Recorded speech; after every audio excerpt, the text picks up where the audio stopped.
देता है और 300 के ऐवान को मिला के रख देते। मेरे अजीज दोस्तों, बुजुर्गों, अगर आपकी जमात के उम्मीदवार 15-20 जीत कर जाएंगे तो उत्तर प्रदेश की विधानसभा में रोज आवाज आएगी नानपारा तक।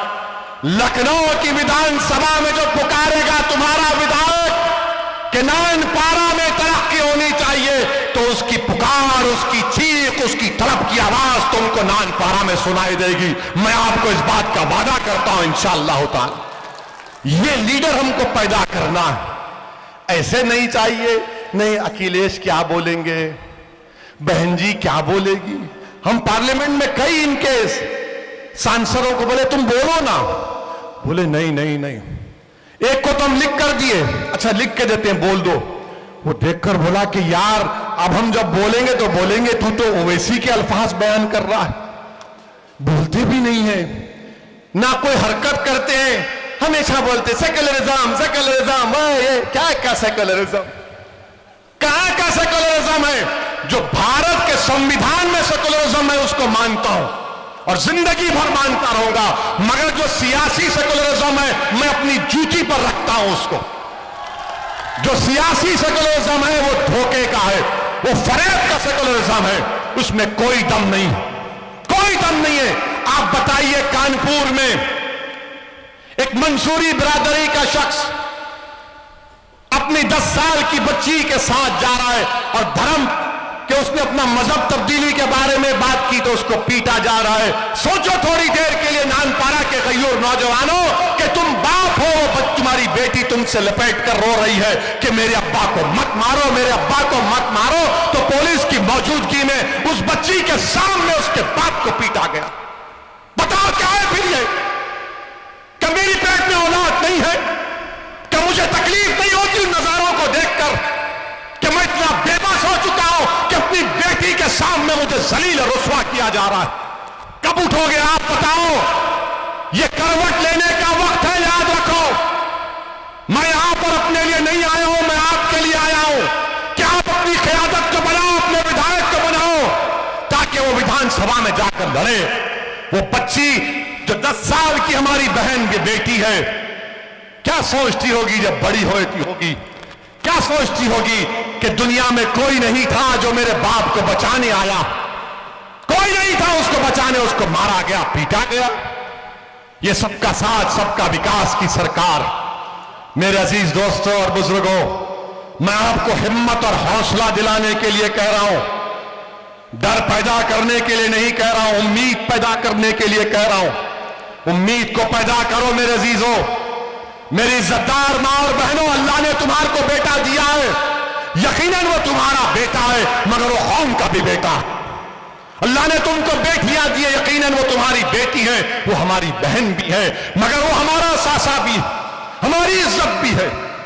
मेरे अजीज दोस्तों और बुजुर्गों, डरने और घबराने की जरूरत नहीं है।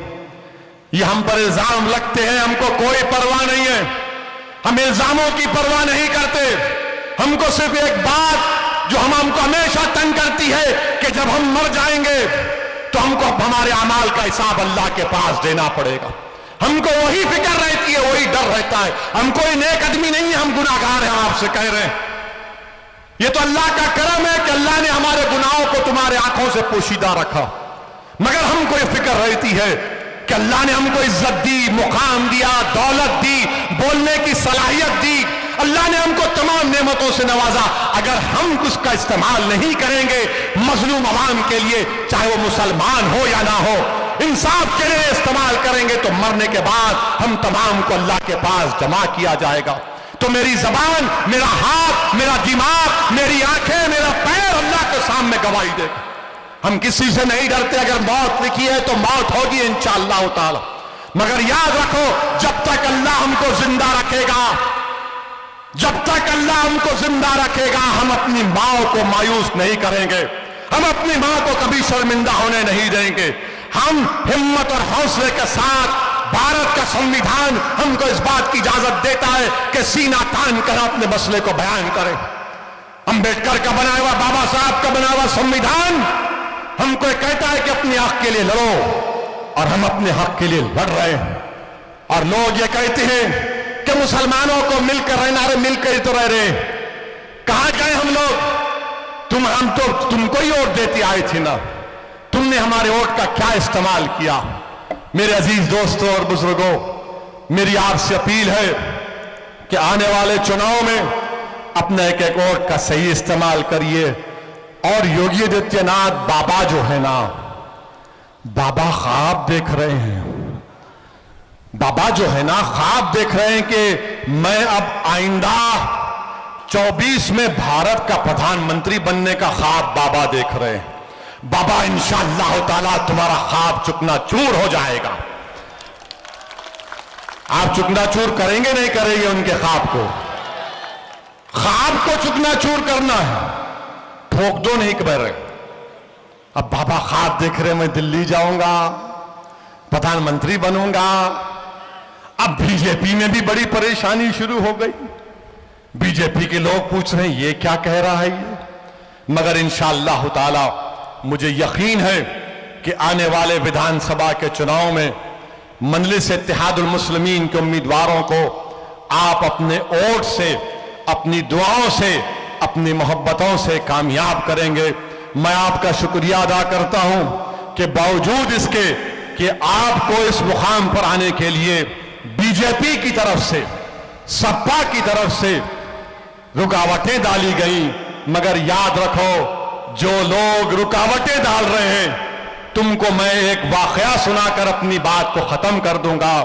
अभी हमारे मौलाना ने कहा कि रुकावटें डाली गई, मगर याद रखो नानपारा की जनता, नानपारा की मेरी इज्जतदार मां और बहनों, नानपारा के मेरे गयूर नौजवानों, रास्ता नहीं बदलना कभी भी।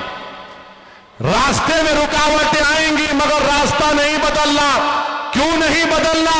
क्योंकि मक्के की सरजमीन पर एक खातून रसूलुल्लाह सल्लल्लाहु अलैहि वसल्लम पर रोज कचरा फेंकती थी ना, सुना तुमने कि रोज कचरा फेंकती थी।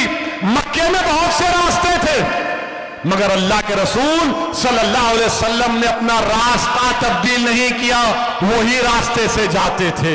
एक दिन ऐसा आया कि वो तंग हो गई और जब वो बीमार पड़ी तो रहमतुल्लिल आलमीन सल्लल्लाहु अलैहि वसल्लम ने जाकर उसकी तीमारदारी की, तो उसने रहमतुल्लिल आलमीन की रहमत को देखा, महसूस किया, तो उसने कहा अशहदु अल्ला इलाहा इल्लल्लाह व अशहदु अन्ना मुहम्मद रसूलुल्लाह। मगर रास्ता नहीं बदलना। रुकावटें आएंगी मगर रास्ता नहीं बदलना मेरे अजीज दोस्तों और बुजुर्गों। और आप जानते हैं कि योगी सरकार ने उत्तर प्रदेश के एक सीनियर आईएएस ऑफिसर जिनका नाम इफ्तिखार साहब है, योगी सरकार ने 6 साल पुराना उनका एक वीडियो निकाला जिसमें वो बैठे हैं, कुरान की तिलावत हो रही है और 8-10 लोगों से कहा जा रहा है कि इस्लाम की दावत दो, इस्लाम की तबलीग करो, इस्लाम की तरफ लोगों को रागिब करो। उसमें ना किसी को पैसे देने की बात कि तुम पैसे ले लो दीन कबूल करो, ना उसमें किसी को डराया गया। मगर योगी सरकार 6 साल पुराने वीडियो को निकालकर एक बहुत ही सीनियर आईएएस ऑफिसर को परेशान कर रही है। हम अल्लाह से दुआ करते हैं कि अल्लाह सुब्हानहू व तआला इफ्तिखार साहब की मदद करे, और अल्लाह जरूर करेगा इंशाअल्लाह ताला। और दीन की दावत हम देते रहेंगे। संविधान हमको इस बात की इजाजत देता है, अगर कोई दीन कबूल करता है, कोई भी दीन, अगर पैसों का लालच दिया गया तो सुप्रीम कोर्ट के फैसले गलत है। मगर आप ये कह रहे हैं कि इफ्तिखार साहब ने ये किया। अच्छा, इफ्तिखार साहब पर हुआ तो क्या किसी ने आवाज उठाई? क्या सपा के लोगों ने कहा कुछ? क्या बीएसपी के लोगों ने कहा? मौलाना कलीम को जानते हैं ना, मौलाना कलीम सिद्दीकी को जानते हैं, उनके बारे में किसी ने कुछ कहा? क्यों नहीं कहते? इसलिए नहीं कहते कि अगर इफ्तिखार और कलीम के बारे में कहेंगे तो दूसरे नाराज हो जाएंगे। दूसरों की नाराजगी मोल लेना नहीं चाहते और हमारी तकलीफ और नाइंसाफी के खिलाफ आवाज नहीं उठाना चाहते। मेरे अजीज दोस्तों बुजुर्गों, इसीलिए मैंने कहा यह सियासी सेकुलरिज्म को मैं जूती पर रखता हूं। जो संविधान का सेकुलरिज्म है उसको सलाम करता था और सलाम करता रहूंगा। मुत्तहिद रहिए, इत्तेहाद पैदा करिए और नानपारा के हर पोलिंग बूथ पर अपनी ऑर्गेनाइजेशन को मजबूत करिए। हर पोलिंग बूथ पर अपनी ऑर्गेनाइजेशन बनाइए, मजलिस के मेंबर बनिए, ताकि जब चुनाव आएगा तो उम्मीदवार आप तमाम होंगे इंशाअल्लाह ताला। आप तमाम इंशाअल्लाह ताला मजलिस को कामयाब करेंगे। मेरा आपका फिर से आपको शुक्रिया अदा करता हूं। अस्सलाम वालेकुम व रहमतुल्लाहि व बरकातहू। अस्सलाम वालेकुम, अस्सलाम वालेकुम।